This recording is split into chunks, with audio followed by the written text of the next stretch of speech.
Q&A, number 17, here we go.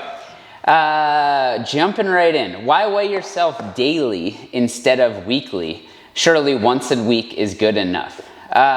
So there's a lot of factors that go into what's going to dictate your weight day to day, week to week, month to month. The reason that I prefer people to track daily is then it turns more into a data point as opposed to this emotional attachment to the number on the scale. So when it's a data point, you start to realize like, all right, maybe I overate calories a little bit yesterday. Maybe I'm about to get my period if you're a lady. Maybe I ate carbs later at night, which retains water. So for my weigh-in in the morning, I'll be a little heavier. Maybe salt was a little higher at dinner and subsequently I'll be a little heavier. When you do that, you're less emotionally involved, and instead of being like, oh, I'm failing or what I'm doing isn't working, and all of that self-doubt, negative self-talk comes in. And it just makes it where you're like, okay, like lets you reasonably look at potential reasons why that happened and then be able to move on. And then the next day you weigh in and you see, oh, it's back down. Or if it was just that one day, your whole week might be off. You might say this isn't working and totally go off the rails. So I prefer that for more of the emotional reasons. What do you think is the best app for tracking calories? Personally, I think MyFitnessPal, super easy. It has a barcode scanner, so you can hit that and then record, take a picture of a barcode, and it will populate with everything that's in there. It has literally every food that you can come up with.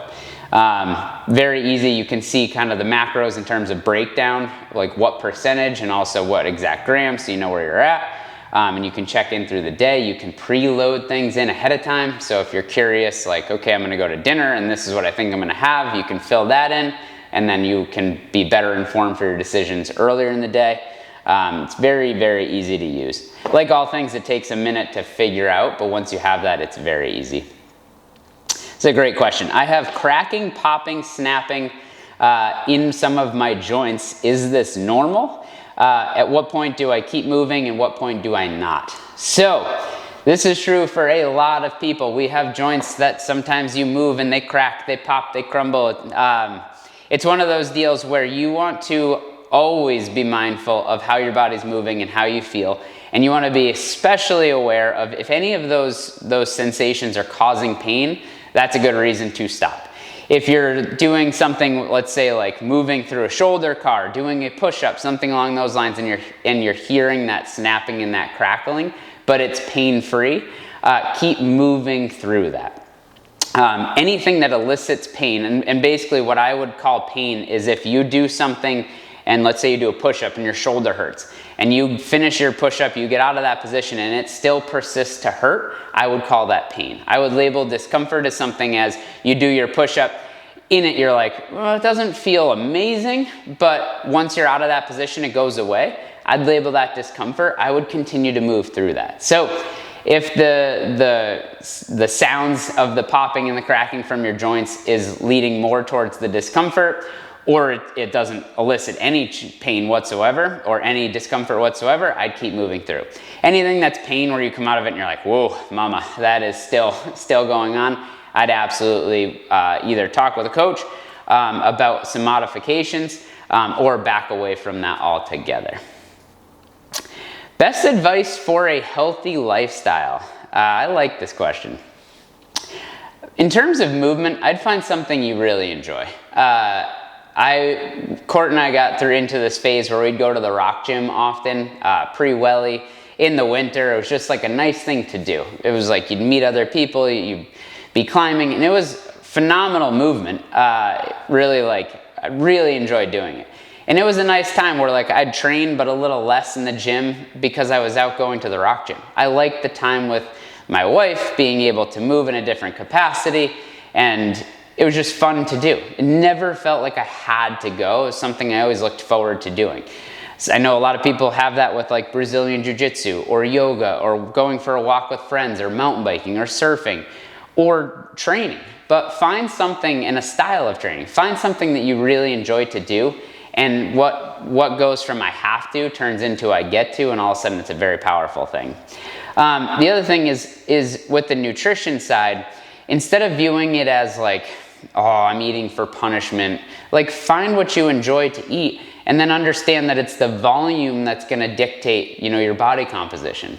So largely, like, if you do that, you understand you can eat everything, and you can have all the things you enjoy, you're just gonna eat to support the lifestyle that you have. I think that's a really big thing. And another way to think of this too is, like, understand it's a balancing game. You're never gonna be perfect. And honestly, thinking you're gonna be perfect is super flawed. It's like getting my favorite way to think about this is, think about a car, you're driving on the highway, you get a flat tire. So let's call that, like, you go over your calories, you have a day that you're just like completely off. You don't get out of the car, take a knife and slash the other 3 tires. No, you fix the tire, you get back on the road and you keep going. It's the same deal. So you have a day, you have a week, you have a month that you've like really fucked it up, you're off, fine. Just get back on it. Don't sabotage yourself, don't say, oh, woe is me, I can't do this. You can, just get back on it and keep picking up where you left off. Don't punish yourself by trying to go so drastically low in calories or any of that business. Just keep on moving. Do you own or do you like Crocs? It's a hard yes or a hard no. I feel like I'm in the middle, actually. I do not own Crocs. I have owned Crocs. The reason I hesitate is I'm a big, like, rainbow flip-flop kind of guy. But in terms of those, we always take at least a surf trip in the winter, and I'll always go from not wearing flip-flops at all, because it's fall, winter, and everything here, to doing that. You'll get like an ounce of sand in between, where it rubs between your big toe and your second toe, and all of a sudden that's chafed and you can't even walk around with them. And usually that's the only pair of shoes I have down there, and all of a sudden here we are, like every step hurts. I have realized that Crocs might be the perfect solution, although I've yet to do it, but Crocs might be the perfect solution for that exact deal.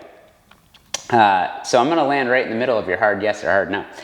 Might be a silly question, but does it matter what time you train? No, it doesn't. It really doesn't.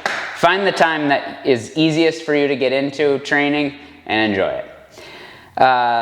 Ice bath post-training, question mark. Ideally, no. So our body has a response. You train and your body goes into this recovery, which is normal. We want that to happen. By getting immediately into an ice bath or taking a cold shower while you're hot and sweaty, it feels like it's a great idea. It's actually gonna stunt your recovery abilities. You'll see athletes will get in, especially like CrossFit athletes or things like that, you'll see them get into an ice bath immediately following training or a hard workout or in between sessions. That's because they want to stunt that recovery, which is actually gonna let them perform better in the short term, but it hurts them in the long run.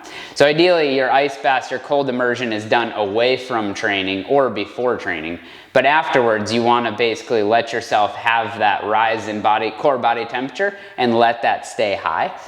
Which is why sauna post-training is actually a great thing, but cold is gonna be away from training. I have limited weights at home. How can I make movements harder? You can band them. So like, let's take a push-up for an example. You can loop a band around your back and place it on your hands. So now the bottom of the push-up will remain as it normally is, but as you get towards lockout and that band is stretching, it's getting harder and harder and harder, so it's applying a harder overload stimulus. Same deal with bent over rows. You may have 2 dumbbells that are pretty light. You can hook the band around each handle and then step on a band. Same deal, as you initiate the row, it's not gonna be that much harder, but as you get towards the end, it's gonna be a lot harder. You can play with tempo. So let's say you're doing Bulgarian split squats and you're doing 8 reps, and you can move through 8 reps and you feel like you could do 4, 5, 6, 100 more. What you can then do is do tempo. So take 3 seconds to get to the bottom, pause for a second or 2, and then stand. And as fatigue builds, don't let yourself speed up, try to hold that tempo. It's a very, very easy way to increase the amount of time that you're under tension or working, which is gonna force your body to adapt. So you can make, despite not having weights or heavy enough weights, you can make some impressive progress by just playing with the tempo. Last question, bar pads. I just put up a thing on Instagram about this. Bar pads, for those that don't know, it's basically taking like a thick pad, putting it on a barbell, and then squatting with it. No, don't use them, not for squats. If you're using a bar pad for squatting, that means that the bar is too high. So the bar should not be sitting on your neck, it should be sitting across your traps. And if you need a pad because the bar hurts on your back, that probably means that the bar is on your neck. It's not meant to be in the bony processes of your neck. Bar pads are great though for hip thrusts. So hip thrust is basically like if you're doing a hip thrust where your shoulders are on a bench and you're basically doing a hip bridge where you're coming up and down, most people can do a lot of those. So you can put a barbell there and you can add weights to it and they can get pretty heavy. But that's a perfect place to have the pad because oftentimes the bar sitting on your pelvis with a couple 100 pounds is not comfortable. So pad that thing up, that's completely great. But if a bar pad is on a barbell for a back squat, chances are the bar's in the wrong spot. And if you're questioning that and you feel like it's in the right spot, record a video, send it to me, and I will send you a video back telling you whether it is or is not. With that, thank you very much for watching. Any questions, fire them over. I love getting these and I love doing this with you guys. Thank you.